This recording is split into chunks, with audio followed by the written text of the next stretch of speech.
वादावर पडदा, अध्यक्ष बाळासाहेब आव्हाड यांचे उपोषण मागे। कोपरगाव पेठ येथील ट्रस्टीच्या वादावर अखेर पडदा पडला असून अमृत संजीवनी चेअरमन पराग संधान व डॉक्टर रामदास आव्हाड यांच्या हस्ते लिंबू पाणी प्राशन करून हे उपोषण संपले।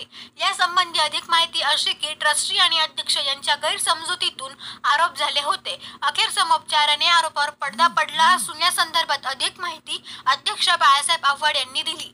या प्रसंगी Parag Sandhan, doctor Ramdas Awhad, Sunita Garje, Udayan Garje, advocate Shankarrao Awhad, doctor Santosh Awhad, Munna Awhad, Bhagchand Rulikar, Vinod Naikwade, Abhishek Awhad, Vishal Awhad, Ananda Awhad, Satish Awhad, Dattoba Sawant, Dattatray Gite, Rahul Shinde, Sagar Naikwade, Kailas Awhad, Balasaheb Lakare, Kachru Lohkare, Narendra Awhad, Rahul Awhad, Vidya Awhad, Meena Salkar, Suvarna Matkar, Subhash Dhakane आदी ग्रामस्थ मोठ्या संख्येने उपस्थित होते।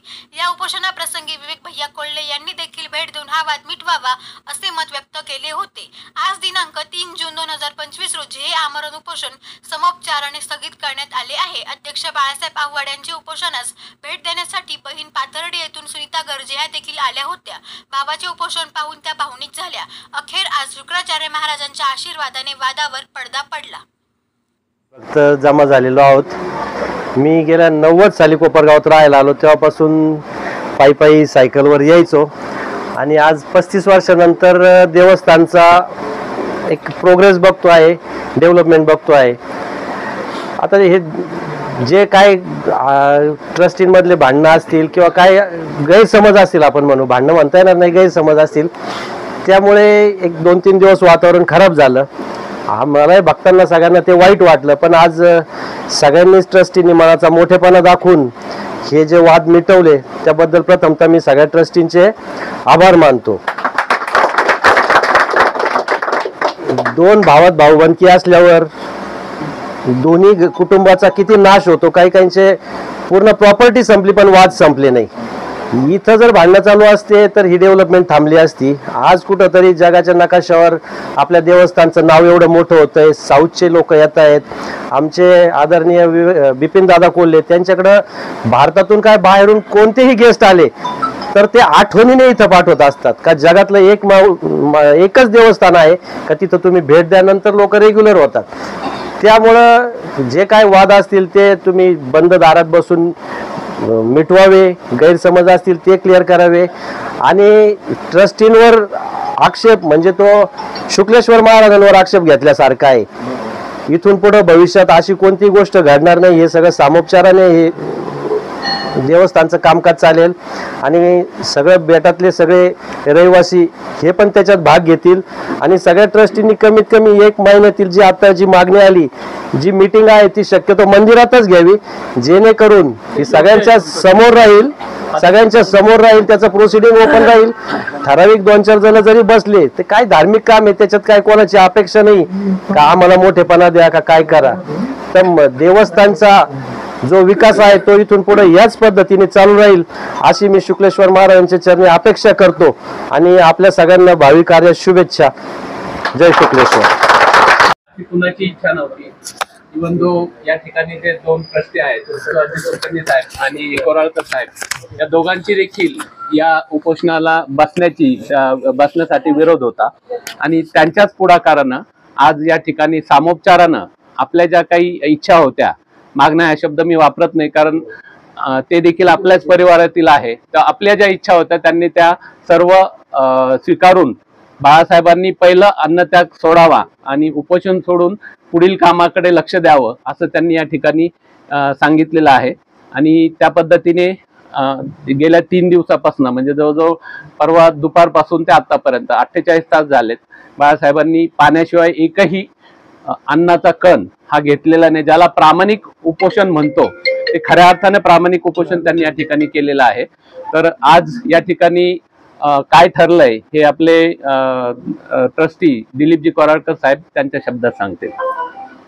त्यांनी जो आम्हाला पाठिंबा दिला आणि महत्त्वाची गोष्ट म्हणजे शांतता झाली, कुठलाही प्रकारचं आपलं वळण लागू दिलं नाही, याबद्दल मी सगळ्यांचे आभार मानतो।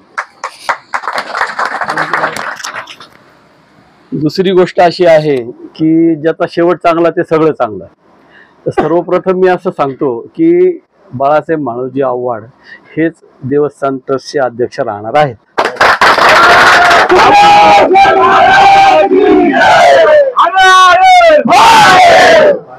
बरं, आता पुढचा विषय असा आहे की देवस्थानची जी पुढची वाटचाल आहे, तर जे काय आरोप झालेले आहेत, तर आम्ही आणि आमचे सन्मित्र सुहास कुलकर्णी यांनी दिलेलं आहे, लिहून दिलेलं आहे की हे सर्व आरोप हे अतिशय बिनबुडाचे आहेत आणि त्याला आम्ही कुठल्याही परिस्थितीत कदापि पाठिंबा देऊ शकत नाही.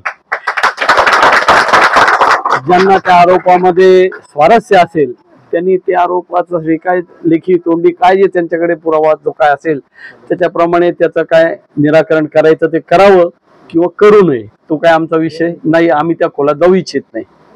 आणि आता त्यामुळे फार जास्त मी काही भाषण करणारा मनुष्य नाहीये. मला जे मुद्द्याचं सांगायचं ते मी सांगितलंय की आरोप आम्हाला दोघांना पूर्णपणे अमान्य आहेत. मुळात आम्ही आरोप केलेच नव्हते आम्ही दोघांनी, आणि जे काही केले असतील ते का केले कसे केले त्यांचं त्यांना माहिती. त्यांना द्यायचा असला त्यांनी पुरावा द्यावा, त्याचा पाठपुरावा करायचा असेल तर करावा, नाही तर ते सोडून द्यावं. आमच्याकडून तर आम्ही त्याला पूर्णविराम टाकलेला आहे आणि आता हे उपोषण संपलेलं आहे. सर्वांनी नॉर्मल व्हावं अशी परत एकदा विनंती करतो. माझे 2 शब्द संपवतो. सर्वप्रथम मी महाराजांना नमन करतो. शुक्राचार्य महाराज की जय. ॲक्च्युली जी गोष्ट घडायला नको होती ती घडून गेली. आता त्याच्यामध्ये असं मी पण समजतो की ती घडण्यामध्ये किंवा ही वेगळ्या पद्धतीची प्रसिद्धी देण्यामध्ये माझाही थोडासा हातभार लागला आहे. आता चुकून म्हणण्यापेक्षा तो जाणून बुजून म्हणा किंवा जे मला काही जे सहन झाला नाही त्याच्यातून हा हातभार लागला. कारण याच्या अगोदर गेली 25 वर्ष मी महाराजांची सेवा करतो आहे. 25 वर्षात हे मंदिर कसं पुढे जाईल आणि याची चांगली प्रसिद्धी कशी होईल याच्याचकडे मी लक्ष दिलं होतं. परंतु आता या गेल्या 3 दिवसापासून जरा हे झालं, त्याला गालबोट लागल्या गेलं, ते माझ्याचकडून लागल्या गेलं. त्याबद्दल मी अगदी महाराजांची क्षमा मागतो.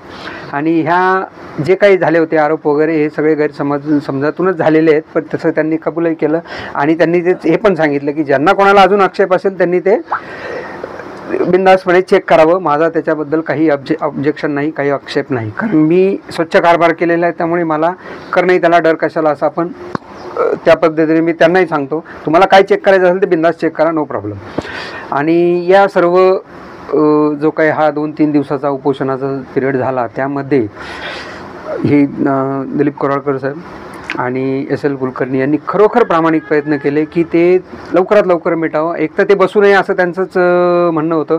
पण मला काय होतं, काही गोष्टी एकदा डोक्यात गेल्या की लवकर त्या शांत होत नाहीत. त्यामुळे ते मी झालं. पण त्यांनी खरोखर प्रामाणिकपणे प्रयत्न केले होते आणि गेले 3 दिवस आपण बघतोय ते दररोज दोघेजण येतात, भेटायला येतात, रिक्वेस्ट करतात, काय असेल ते तुम्ही मागं घ्या अगोदर उपोषण, बाकीचं आपण ते प्रॉब्लेम सोडू वगैरे म्हणतात. परंतु जी मागणी होती माझी की ते तुम्ही हे आरोप जे आहे त्याच्यामुळे माझ्या 25 वर्षाच्या सेवेला जे गालबोट लागलं ते लागायला नको, म्हणून याच्याबद्दल काही करता येईल का म्हणून त्यांनी सांगितलं की आता आम्ही दोघं तुम्हाला क्लीन चिट देतो, आमचा काही आक्षेप नाही आहे. त्यामुळे माझं 50% काय 50च्या 75% समाधान झालेलं आहे. बाकी ज्यांना ऑब्जेक्शन असेल त्यांनी बिनधास्त चेक करावं, माझं त्याच्याबद्दल काहीच म्हणणं नाही. आणि या सर्व 3 दिवसाच्या काळामध्ये अनेक मान्यवर भक्तगणसुद्धा आल्यानंतर त्यांनी ज्यावेळेस भक्तगण आल्यावर बाहेर एक तो फ्लेक्स लावलेला त्यामुळे ते वाचल्यानंतर ते अगोदर भेटायला येतात की हे कसं काय आम्ही बघतो तुम्हाला, तुम्ही काय काय केलेलं आहे वगैरे वगैरे असे बरेच भेटले. त्यानंतर काल विवेक भैयासुद्धा येऊन गेले, परागजी आज आलेले आहेत. हे मान्यवर अनेक मान्यवर विजयराव वाडणे साहेबसुद्धा येऊन गेले. त्यांनी तर ते पाहिल्यानंतर त्यांना इतका संताप आला होता की त्यांनी अगोदर ते मला मेसेज पाठवला, नंतर ते स्वतः जोडीने येऊन भेटून गेले.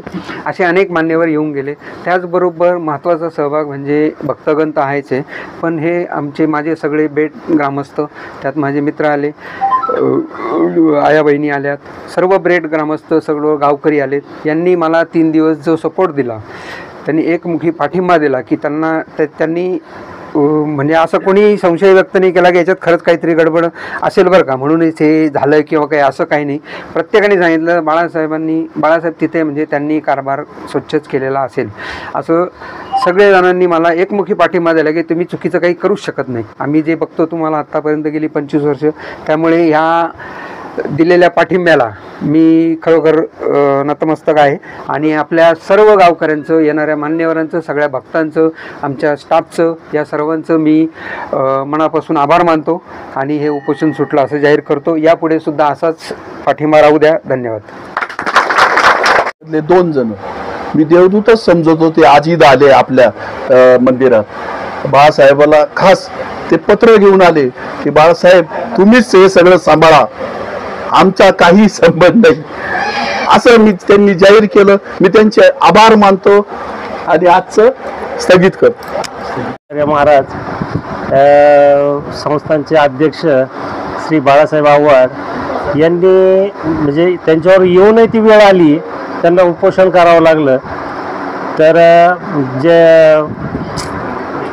ट्रस्टी आहेत, काय नाव आहे त्याचं, हां, सुहास कुलकर्णी व दिलीप कोराळकर यांनी लेखी आश्वासन देऊन आणि त्यांना तोंडी पण आश्वासन दिलं की बाळासाहेब यानंतर अध्यक्ष तुम्हीच राहशाल, तुम्ही होते, पुढेही राहाल. त्यानंतर गावकऱ्यांनी मग म्हणजे पवित्रा घेतला की बाळासाहेबांना रिक्वेस्ट केली की तुम्ही पण थोडं 2 पाऊल मागं सारखा, अशा सह्या म्हणजे याच्यातनं मार्ग निघून आज ही आत्मक्लेश आंदोलनाला स्थगिती मिळाली. त्याबद्दल मी ट्रस्टींचे आभार मानतो व तशा बाळासाहेबांचे आभार मानतो की त्यांनी त्यांच्या तब्येतीची काळजी घ्यावी, कारण आम्हाला त्यांची गरज आहे, म्हणजे बेटकरांना त्यांची गरज आहे. त्यांनी केलेला जो मंदिराचा विकास आहे तो पाहता आम्हाला त्यांची गरज आहे आणि तेच अध्यक्ष राहतील ही गावकऱ्यांची पण इच्छा आहे आणि ट्रस्टींनी पण ठरवलेलं आहे. त्यामुळे त्यात आता कुणीही बदल करू शकत नाही. ज्याला बदल करायचा त्यांनी महाराजांच्या पुढं नाक घसडायचं आणि मग बदल करायचा.